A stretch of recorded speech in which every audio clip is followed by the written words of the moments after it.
gabing tahimik, may luhang di marinig, mga pusong sugatan sa dilim nakakabig.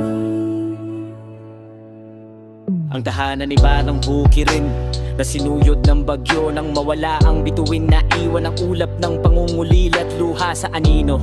Ang amay punong kahoy na naputol lang sanga, ang inay ilog na biglang natuyo sa gitna ng pag-asa. Ang bawat halakhak mo'y naging alingaw-ngaw sa pader ng gulita, pangalan mo'y nakukit sa bawat bangin ng araw. Mga laruan sa sulok, tahimik na saksi sa kwarto mong malamig, oras ay nagluksa at nagkubli. Kami mga ulilang bituin sa langit ng dalamhati, magulang na naglalakad sa disyertong walang bati.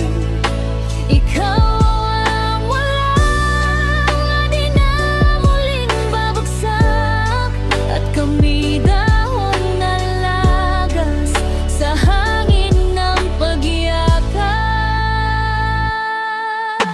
Ang mesa'y parang buwan na walang liwanag, pinggang di mo nahawakan, naghihintay sa yapak. Sa bawat dasal, pangalan mo'y bulong ng hangin, isang awit ng pag-ibig na pinutol ng takdang oras sa panaginip.